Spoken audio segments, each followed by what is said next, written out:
Alors, comment transformer une fraction en nombre décimal? Alors, comme tu vois, j'ai divisé mon document en parties. Je vais te montrer deux méthodes pour transformer une fraction en nombre décimal. La première méthode, elle est intéressante parce que elle peut se faire lorsque mon dénominateur, tu sais c'est quoi le dénominateur, c'est-à-dire le chiffre du bas, est divisible, est un facteur de 10, de 100 ou de 1000. Je vais m'expliquer. Donc, autrement dit, tu te rappelles dans la page précédente, si je recule dans le tout début du document, on avait vu qu'on avait les unités, dizaines, centaines. Depuis le primaire, tu connais ça. Puis ensuite, tu sais que après la virgule, mais on a les dixièmes, les centièmes et les millièmes. Donc, je me dis, si mon dénominateur est un facteur de 10, de 100 ou de 1000, je peux facilement transformer ma fraction en nombre décimal. Donc, autrement dit, je veux transformer soit en dixième, soit en centième, ou, juste un petit problème technique, en centième ou en millième, comme ceci. Bon, alors ici, je sais que le 2, mon dénominateur, 2, peut se transformer facilement en 10, en 100 ou en 1000. Alors, je vais opter pour le plus petit. Je vais le transformer en dixième. Alors, je vais le mettre sur 10. Qu'est-ce que j'ai besoin de faire pour me rendre ici? Bien, je fais x 5 en bas. Donc, je vais faire x 5 en haut.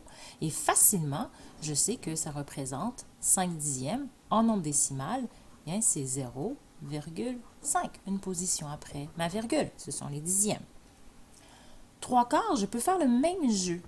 Je peux le mettre, cette fois-ci, sur 10? Non. Par contre, je peux le mettre sur 100. Alors, je vais le mettre sur 100 et je vais faire le fameux pont. Donc ici, je peux faire 4 fois, c'est comme de l'argent, fois 25, en haut et en bas, fois 25. Donc, j'ai mon 75. 75 centièmes, ça s'écrit de cette façon, 0,75. J'arrête au niveau des centièmes, 75 centièmes. 2 cinquièmes, mon 5 peut cette fois-ci se transformer en dixième. Alors, si je fais le même jeu que tantôt, je le mets sur 10. J'aurais pu le mettre sur 100, mais ce n'est pas nécessaire. Donc, ici, je vais faire fois 2 en haut et fois 2. Fois 2 en bas, fois 2 en haut. Donc, j'ai 4 dixièmes. 4 dixièmes, c'est 0,4. 9 vingtièmes.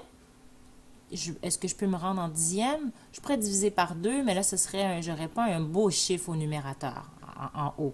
Donc, à ce moment-là, je me dis, je vais le transformer en centième.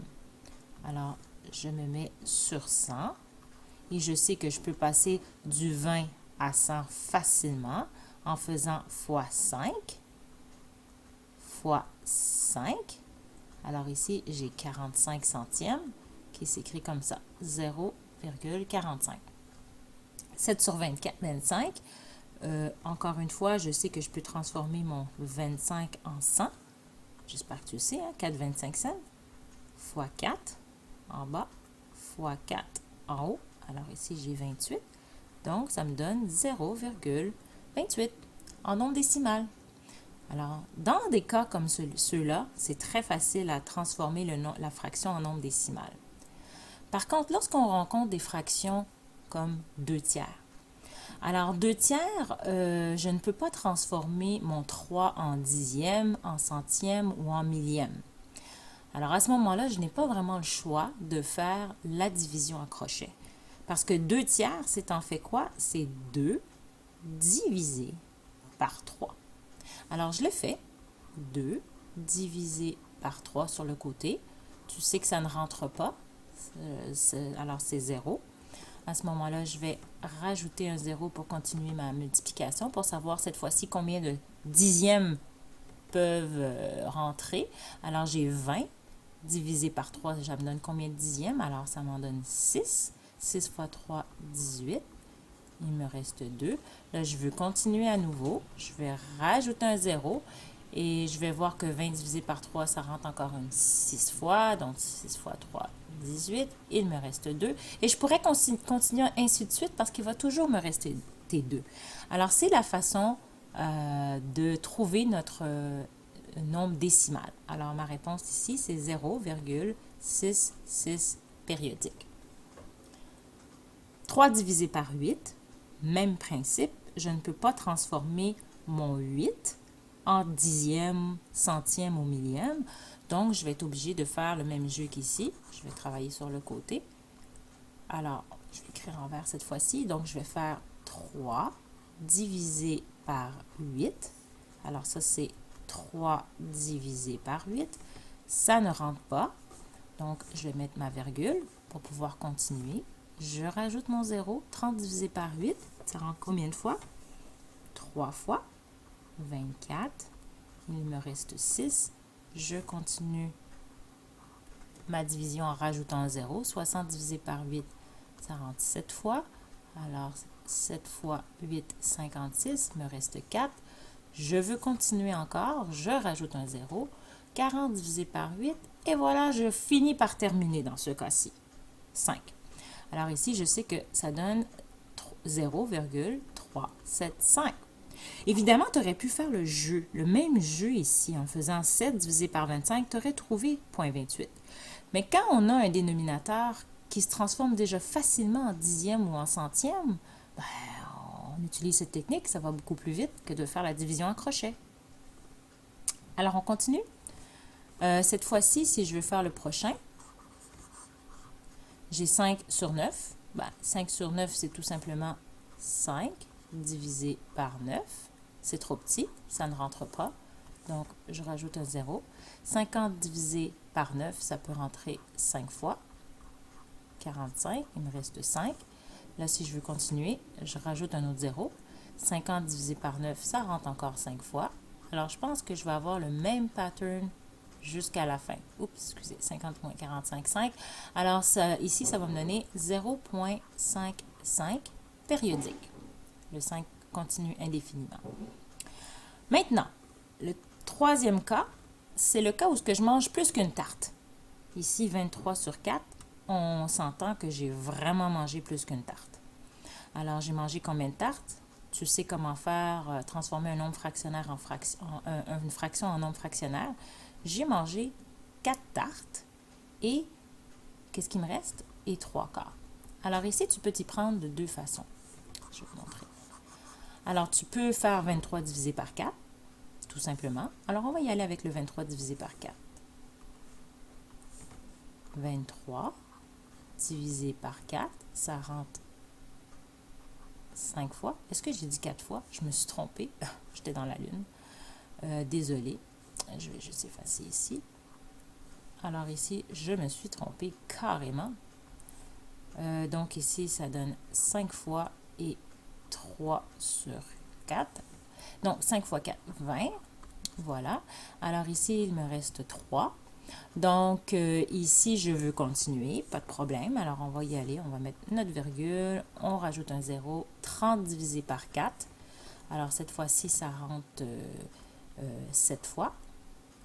7 fois 4, 28. Il me reste 2. Je veux continuer. Je rajoute un 0. 20 divisé par 4, 5. Voilà. Alors, ici, comme réponse, j'ai 5,75.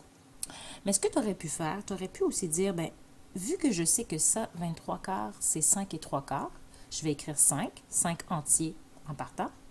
Et ensuite, je vais calculer ce que 3 quarts vaut en nombre décimal. Ce qu'on vient de faire en haut, je crois. Juste ici, 0,75. Donc 5 plus 0,75, ça te donne la réponse qu'on vient d'obtenir ici. Alors, tu fais ce que tu veux, mais le 23 divisé par 4, je pense que ce serait peut-être plus facile parce que si tu te trompes ici, bien, ça risque d'affecter ta réponse finale en nombre décimal. Donc, 14 cinquièmes, même principe. Alors, 14 divisé par 5, ça rentre 2 fois. Alors, je sais que je vais avoir un 2 virgule. Donc, je mets une virgule, je rajoute 2 fois, je vais trop vite, il me reste mon 4. Là, je rajoute mon 0, 40 divisé par 4, 8. Donc, voilà. Alors, je suis allée un petit peu vite ici. Là. 14 divisé par 4, ça rentrait 2 fois. 2 fois 5, 10. Il me reste 4. Là, je veux continuer, je mets ma virgule, je rajoute mon 0 pour pouvoir continuer et j'ai mon 8, 2,8. Et le dernier, cette fois-ci, je vais effacer. Le dernier, je fais le même jeu. Alors ici, ce que tu peux faire, c'est tout de suite simplifier ta fraction si tu veux, pour avoir un plus petit calcul. Je vois que 84 et 22 se divisent tous les deux par 2. Alors, je pourrais le faire tout de suite pour simplifier ma vie en partant. Alors ici, j'aurais 42 sur 11. Et là, je peux faire mon 42 sur 11. 42 divisé par 11. Tu peux faire ça comme ça. Ou tu n'es pas obligé. Tu peux tout simplement prendre ton 84 et tu divises par 22. 84 divisé par 22. Ça rentre combien de fois? Bon, je me dis que 4 fois, ça va être beaucoup trop parce qu'en réalité, je peux faire 8 divisé par 2, ça rentre combien de fois? Mais 4 fois, ça va être beaucoup trop. Donc, je vais y aller pour 3 fois. 3 fois 2, 6. 6 moins 66. Ici, il me reste 8. 14 moins 6, 8. 7 moins 6, 1. Et là, je veux continuer. Je mets ma virgule et je rajoute un 0. 180 divisé par 2. 18 divisé par 2, ça rentre à peu près 9 fois, mais ça va être trop gros. Donc, je le sais déjà, là. Donc, 8 fois 2, 16. Et 8 fois 2, 16. Un autre, là, j'ai 176. Voilà, il me reste 4. Je vais un peu vite, là, mais c'est parce que c'est la fin de mon vidéo. Alors, voilà, comme réponse. Je peux continuer encore. En réalité, je peux continuer jusqu'à ce que je sois fatiguée de continuer.